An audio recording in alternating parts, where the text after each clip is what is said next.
You lift your hand to pet them, and their universe shifts. Your fingers sink into that impossibly soft fur, and your cat's entire world, the room, the sounds, the very air, dissolves.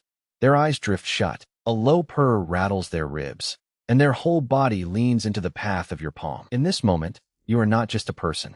You are a son. You are a source of comfort so absolute. They surrender to it completely. Now, notice the person sitting 3 feet away on the same couch. They reach over. The cat's eyes snap open. The purr stops. They give a look of mild disdain, get up, and walk away. That person, in the cat's world, is not the son. They are furniture. This is not a small preference. This is a biological decree, written into the very architecture of a cat's brain. And if you are the chosen one, the favorite human, you are living out the final, domesticated chapter of a survival story 10,000 years in the making. A story where, for 99% of that time, trusting the wrong person meant a quick and brutal death. But this isn't about love, at least not in the way we define it. This is about a calculated evolutionary bet, placed by an animal that never fully surrendered. A dog's loyalty is a blanket. It covers everyone in the pack. A cat's favoritism is a laser beam, pinpoint and exclusive. And to understand why you were chosen, or why you were not, you have to go back to a time before scritches, before kibble, before warm laps. You have to go back to the moment a wild predator made the most dangerous decision of its life. To walk into our firelight, and to trust one of us. Picture the scene, not from our view, but from theirs. The Near East, maybe 9 or 10,000 years ago. A small, wiry wildcat, your cat's direct ancestor, watches from the shadows of a rocky outcrop. Below, humans have done something miraculous and terrifying. They have gathered the world's most dangerous food, grain. They've harvested it, piled it, and in doing so, they've created a paradise for a smaller, faster form of life. Rats, mice, an endless, skittering feast. For the cat, this is the ultimate temptation. A bounty so rich, it defies instinct, because to claim it means to get close, dangerously close, to the fire, to the voices, to the giants who throw rocks and swing sticks. Every muscle in that wildcat's body is screaming 2 conflicting truths. Truth 1, go down there, and you will eat like royalty every single night. Truth 2, go down there, and you might not see tomorrow morning. This is the primal wire your house cat's brain is still strung on. The conflict between opportunity and peril, between the feast and the threat. And in that moment, the cat isn't looking at a village. It's doing a brutal, unconscious risk assessment of every single moving giant it sees. That child, running unpredictably, threat. That adult carrying a sharp tool, major threat. That older person, sitting still by the grain store, moving slowly, making no sudden noises, maybe less of a threat. The cat isn't choosing a favorite. It is, with every fiber of its survival-honed being, identifying the safest bet. The individual human whose behavior pattern poses the lowest statistical chance of death. This is the foundation upon which everything is built. The first favorite person was not chosen for affection, but for calculus. A cold, hard equation. Food access multiplied by safety, divided by threat. And the human with the highest score won. So the cat began its descent. Not to greet us, not to befriend us, to exploit us. It would hunt the rodents in our granaries, under the cover of darkness, avoiding all contact. But humans are observant. We noticed the feline shadow that moved like liquid smoke, and the growing lack of vermin. A truce, unspoken, was forged. We tolerated the cat's presence because it served a purpose. The cat tolerated ours because we were a walking, talking buffet dispenser. This was the relationship for centuries. Distant. Transactional. And it might have stayed that way, except for one earth-shattering twist in the story. A twist that didn't happen in the wild, but inside the cat itself. Researchers who study animal domestication have a puzzle. Look at the other animals we brought into our circle. We bred wolves into loyal, dopey dogs who live to serve. We bred giant, fearsome aurochs into placid cows. We changed them, physically and mentally, to fit our needs. But look at your cat. Put it next to a wild cat from Africa. The differences are subtle. Slightly smaller teeth, a slightly shorter face, a broader range of coat colors. But the skeleton, the essential nature, virtually identical. Your cat is 95% wild animal. It is a self-cleaning, purring leopard that agrees to use a litter box. This means the cat, uniquely, domesticated itself.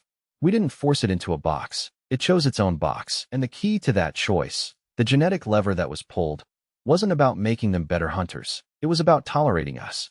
The leading theory points to a cluster of genes related to neural crest cells, stem cells that influence fear response, aggression, and reactivity in the cats that first crept into our settlements. The ones who were just a little less frightened, a little more curious, a little more able to handle the stress of being near a human. Those cats survived. They got more food. They had more kittens.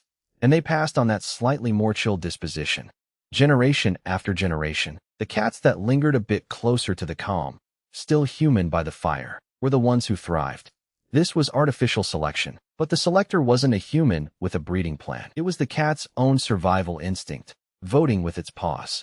It was evolving a specialized skill, not taming the wild, but shrewdly navigating the world of giants. And at the heart of that skill was an ability to perform a continuous, lightning-fast analysis of every human in its vicinity, which brings us to the raw, biological machinery of choice. When your cat looks at you, what is it actually seeing?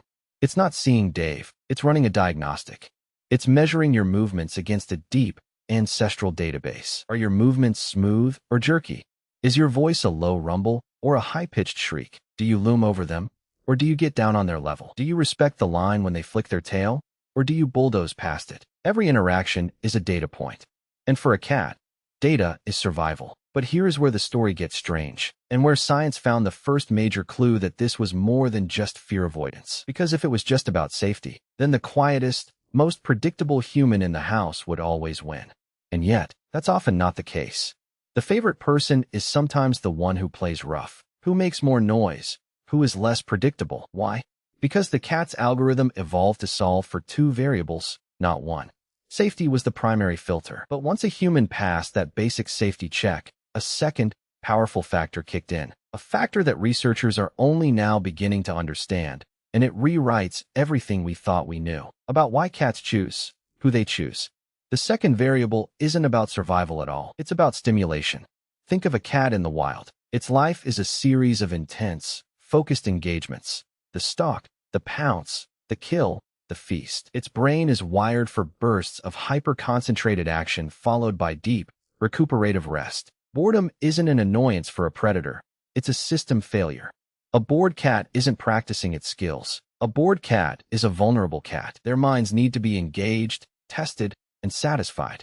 So when a cat scans its humans, once the threat assessment is complete, it starts looking for something else. It looks for the most interesting source of controlled unpredictability. The person who doesn't just sit there, but who initiates the ritual. The one whose hand moves in the perfect, wiggling pattern that triggers the pounce instinct. The one whose voice dips and rises in a way that makes their ears twitch. The one who understands the precise moment to dangle a string, and the precise moment to let them win. They are not choosing the calmest human. They are choosing the human who best speaks their native language of play hunt. This is why aloof cats often gravitate to the person who initially ignores them. That person's movements are less demanding, more predictable. In their unpredictability, they become a puzzle to solve. And this is why the rough player often wins. They provide clear, satisfying feedback. Pounce on the wiggling fingers, and the fingers jump. It's a conversation. It's a game with rules the cat intrinsically understands. This is the real contract. You provide a safe, stimulating environment that mimics the successful hunt. In return, they grant you their presence. But we have to go deeper. Because presence is one thing. That slow blink, that head bump, that purring surrender in your lap, that's something else entirely. That feels like trust. That feels like love. And for the longest time, science chalked this up to a simple transaction. You feed them. They associate you with food. They like you. But then researchers designed an experiment that turned that idea on its head. They called it the secure base test. It's a test used for decades to measure attachment in human infants and dogs. The setup is simple. A person and their animal are in an unfamiliar room. The person leaves for 2 minutes. Then they return. The critical data is in the reunion. A securely attached infant or dog will greet their person warmly, then relax and venture out to explore the new room, using their person as a home base. An insecurely attached one will either cling desperately or completely ignore the returning person. No one had ever formally tested cats this way. The assumption was that cats, being independent, would show no attachment at all. The person would leave, the cat would explore, the person would return, and the cat would just continue being a cat. The researchers published their hypothesis. Cats are not attached to their owners in a social way. They are merely tolerant. They were wrong.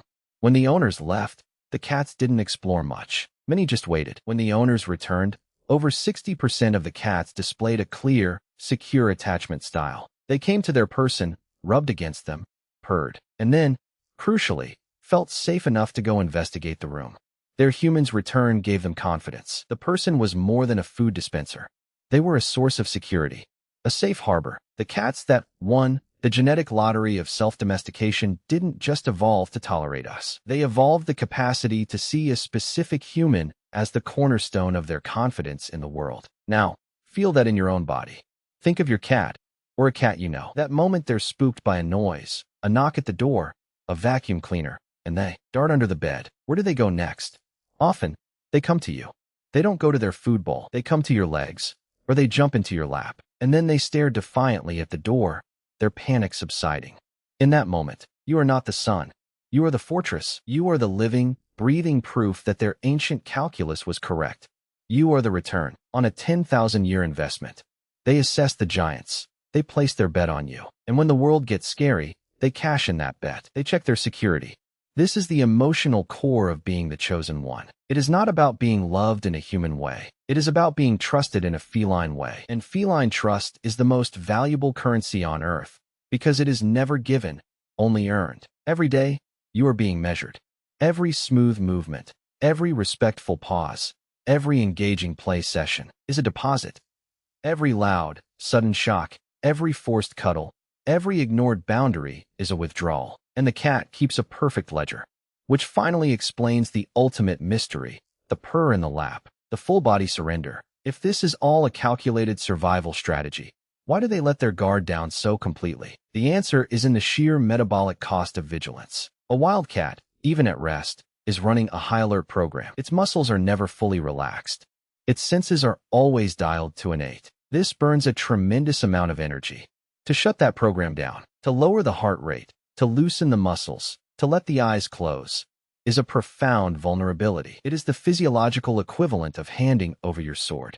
A cat will only do this if its diagnostic returns a near-perfect score. If the data says, overwhelmingly, that in this moment, with this giant, the threat level is 0. The opportunity for restorative rest is too valuable to pass up. So when your cat melts in your lap, purring like a motor, they are not saying I love you. They are conducting the final, most audacious act of their survival strategy. They are executing an energy-saving protocol. They are outsourcing their security to you.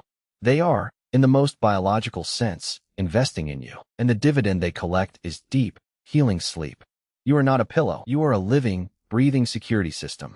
And in choosing to activate you, they are demonstrating the peak of their evolved skill. This brings us full circle to you, on your couch, your hand pausing in its path. That look of absolute peace on your cat's face, that is the look of a predator that has successfully hacked the universe.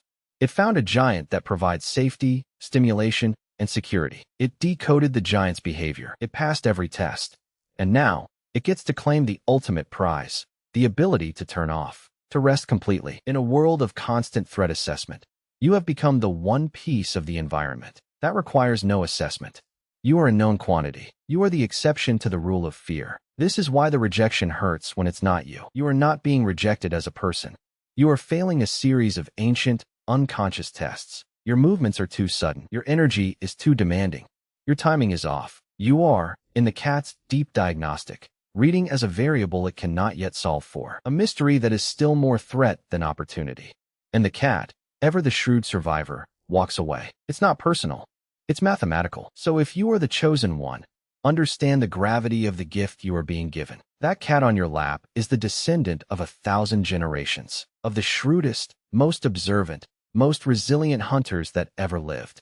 They outlasted ice ages, evaded larger predators, and engineered their own place in our world without ever surrendering their soul. And from all the chaos and noise of your human life, they have distilled you down to a single, essential truth. You are safe. Tonight or tomorrow, when you feel that weight settle in your lap and you hear that rumble begin, don't just see a pet. See the final, living proof of a 10 millennia bet that paid off. You are the calm in their ancestral storm. You are the quiet at the center of their ancient calculation. and in a world they never made. You are the one piece that finally makes sense. Now lift your hand again. Let your fingers sink into the fur. Feel the purr vibrate up through your own bones. And know this, you are not just being climbed on.